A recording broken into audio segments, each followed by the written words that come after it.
আসসালামু আলাইকুম। আপনারা শুনছেন সংবাদ শিরোনাম। অবশেষে উঠে এলো জিয়াউর রহমানের পলাতক খুনিকে গ্রেফতারের রুদ্ধশ্বাস অভিযানের গল্প। জানাবো ৫ মাস পূর্তি উপলক্ষে প্রধানমন্ত্রীর কার্যালয়ে বিকেলে সংবাদ সম্মেলন কি জানানো হবে। বাংলাদেশের এলডিসি উত্তরণের প্রস্তুতিকাল ৩ বছর বাড়ানোর আহ্বান বাণিজ্য মন্ত্রীর। সর্বশেষ থাকছে পানি উন্নয়ন বোর্ড নয়, স্লাইউস গেট দেখবে স্থানীয় প্রশাসন, বলছেন স্বরাষ্ট্রমন্ত্রী। এতক্ষণ শুনছিলেন সংবাদ শিরোনাম, এখন থাকছে বিস্তারিত। অবশেষে উঠে এলো জিয়াউর রহমানের পলাতক খুনিকে গ্রেফতারের রুদ্ধশ্বাস অভিযানের গল্প। সাবেক রাষ্ট্রপতি জিয়াউর রহমান হত্যাকাণ্ডে ফাঁসির দণ্ডপ্রাপ্ত ও দীর্ঘ ৪৫ বছর ধরে পলাতক থাকা সাবেক মেজর মোহাম্মদ মোজাফফর হোসেনকে অবশেষে গ্রেফতার করা হয়েছে। নিজের আসল পরিচয় পুরোপুরি মুছে ফেলে ছদ্মবেশে আত্মগোপনে থাকলেও শেষ রক্ষা হয়নি। মূলত মেয়ের কর্মস্থলের সূত্র ধরে এবং নাকের নিচে থাকা একটি জন্মদাগের উপর ভিত্তি করে বুধবার ১৫ জুলাই গভীর রাতে রাজধানীর বনানী ডিওএইচএস এলাকা থেকে তাকে গ্রেফতার করে পুলিশ। গোয়েন্দা পুলিশ সূত্রে জানা যায়, দীর্ঘদিন অধরা থাকা এই আসামিকে ধরতে তার মেয়ের কর্মস্থলের তথ্যটি প্রথম সূত্র হিসেবে কাজ করে। তার মেয়ে একটি বেসরকারি টেলিকম প্রতিষ্ঠানে চাকরি করেন। এই তথ্যের ভিত্তিতে কয়েক মাস ধরে মেয়ের গতিবিধি এবং কর্মস্থল নিবিড়ভাবে পর্যবেক্ষণ করে গোয়েন্দারা বনানী ডিওএইচএস এলাকার একটি বাড়ি চিহ্নিত করেন। ছদ্মবেশে বাড়িটি নজরদারিতে রাখার পর মোজাফফরের শারীরিক বৈশিষ্ট্যের একটি পুরনো ক্লু নাকের ঠিক নিচে থাকা একটি আঁচিল বা কালো দাগ শনাক্তকরণের প্রধান ভিত্তি হিসেবে নির্ধারণ করা হয়। বুধবার গভীর রাতে চূড়ান্ত অভিযান পরিচালনা করা হয়। ডিবির একটি চৌকস দল সাধারণ পোশাকে ওই বাসায় গিয়ে কড়া নাড়ে। দরজা খোলার পর গোয়েন্দারা সরাসরি কোনো অভিযান বা গ্রেপ্তারের ভয়ভীতি না দেখিয়ে নিজেদের মেয়ের অফিসে কর্মী হিসেবে পরিচয় দেন। এত রাতে অফিসের লোকজন আসায় ভেতর থেকে সন্দেহ নিয়ে এক বয়োজ্যেষ্ঠ ব্যক্তি এগিয়ে আসেন এবং রাতে আসার কারণ জানতে চান। ডিবির কর্মকর্তারা তখন কৌশলগতভাবে ওই ব্যক্তির চেহারা পর্যবেক্ষণ করেন এবং বাড়ির অল্প আলোতেই তার নাকের নিচে থাকা সেই পরিচিত জন্মদাগটি দেখতে পান। অধিকতর নিশ্চিত হওয়ার জন্য কর্মকর্তারা তাকে জিজ্ঞাসা করেন, মুরব্বী, আমরা তো আপনাকে চিনি না, আপনি কে? আমরা যার সঙ্গে দেখা করতে এসেছি তার সঙ্গে দেখা করতে দিন।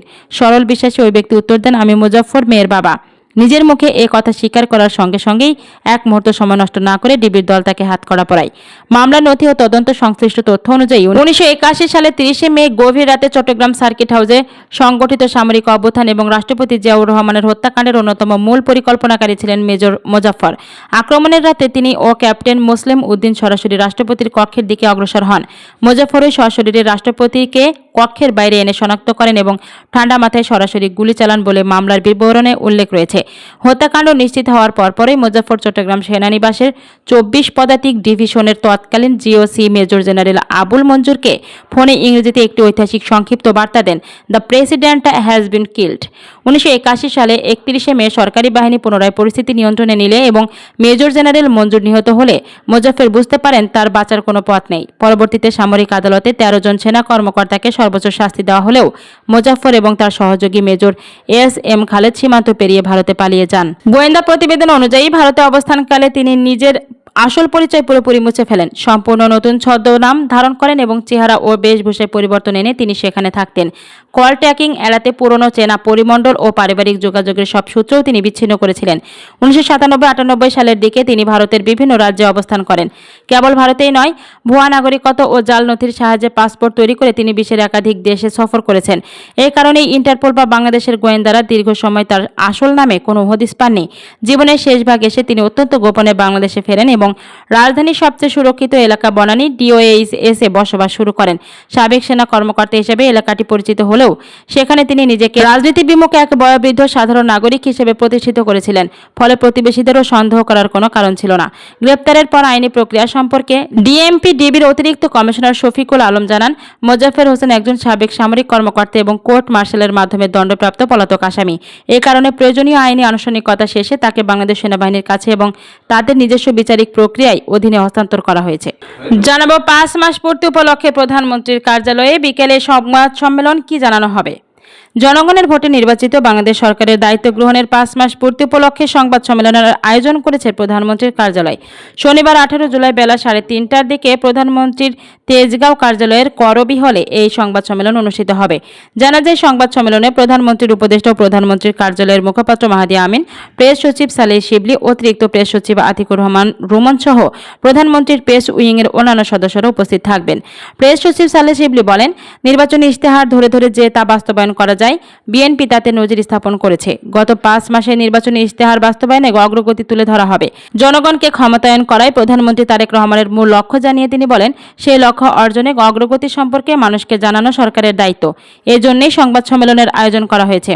প্রধানমন্ত্রীর কার্যালয় সূত্রে জানা যায়, এবারের সংবাদ সম্মেলনে অতিবৃষ্টি ও বন্যায় ক্ষয়ক্ষতি এবং সরকার কি পদক্ষেপ নিয়েছে এই বিষয়ে তথ্য উপাত্ত তুলে ধরা হবে। উল্লেখ্য, গত 17 ফেব্রুয়ারি জনগণের ভোটে নির্বাচিত সরকার দায়িত্ব গ্রহণের মাধ্যমে নতুন মেয়াদে কার্যক্রম শুরু করে তারেক রহমানের নেতৃত্বাধীন বিএনপি। সেই ধারাবাহিকতায় সরকারের দায়িত্ব গ্রহণের 5 মাস পূর্তি উপলক্ষে এই সংবাদ সম্মেলনের আয়োজন করা হয়েছে। এবার থাকছে বাংলাদেশের এলডিসি উত্তোলনের প্রস্তুতিকাল 3 বছর বাড়ানোর আহ্বান বাণিজ্য মন্ত্রীর। স্বল্পোন্নত দেশের তালিকা থেকে বাংলাদেশের মসৃণ, টেকসই ও স্থিতিশীল উত্তরণ নিশ্চিতে আন্তর্জাতিক সম্প্রদায়ের আরও জোরালো সহযোগিতা চেয়েছেন বাণিজ্যমন্ত্রী খন্দকার আব্দুল মুক্তাদির। একই সঙ্গে এলডিসি উত্তোলনের প্রস্তুতি পর্ব 3 বছর বাড়ানোর আহ্বান জানিয়েছেন তিনি। শনিবার 18 জুলাই মন্ত্রণালয়ের এক সংবাদ বিজ্ঞপ্তিতে জানানো হয়, জাতিসংঘ সদর দপ্তরে অনুষ্ঠিত পৃথক বৈঠকে ইকোসোকের সভাপতি ও নেপালের স্থায়ী প্রতিনিধি রাষ্ট্রদূত লোক বাহাদুর থাপা এবং ইসকোর সহসভাপতি ও আলজেরিয়ার স্থায়ী প্রতিনিধি রাষ্ট্রদূত আমর বেনজামার কাছে এলডিসি থেকে বাংলাদেশের উত্তোলনের প্রস্তুতিকাল 3 বছর বাড়ানোর পক্ষে সরকারের যৌক্তিকতা তুলে ধরেন বাণিজ্যমন্ত্রী বলেন, দেশের চলমান অর্থনৈতিক ও রাজনৈতিক রূপান্তর, বৈশ্বিক অর্থনৈতিক অনিশ্চয়তা, জ্বালানি সংকট, সরবরাহ ব্যবস্থার বিঘ্ন এবং জলবায়ু পরিবর্তনের বহুমাত্রিক প্রভাব এবং অন্যান্য বাহ্যিক প্রতিকূলতার কারণে বাংলাদেশ নির্ধারিত প্রস্তুতি পর্বের পুরো সুবিধা কাজে লাগাতে পারেনি। তিনি আরও বলেন, এলডিসি থেকে উত্তোলনের বাংলাদেশের দৃঢ়তাভাবে অঙ্গীকারবদ্ধ। সর্বশেষ জানিয়ে দেব, পানি উন্নয়ন বোর্ড নয়, স্লুইস গেট দেখবে স্থানীয় প্রশাসন, বলছেন স্বরাষ্ট্রমন্ত্রী। পানি উন্নয়ন বোর্ড স্লুইস গেটের দৈনন্দিন ব্যবস্থাপনার দায়িত্বে থাকবে না বলে জানিয়েছেন স্বরাষ্ট্রমন্ত্রী সালাউদ্দিন আহমদ। স্থানীয় প্রশাসন, উপজেলা নির্বাহী কর্মকর্তা এবং ইউনিয়ন পরিষদের চেয়ারম্যান ও সদস্যরা এ দায়িত্ব পালন করবেন বলে জানান তিনি।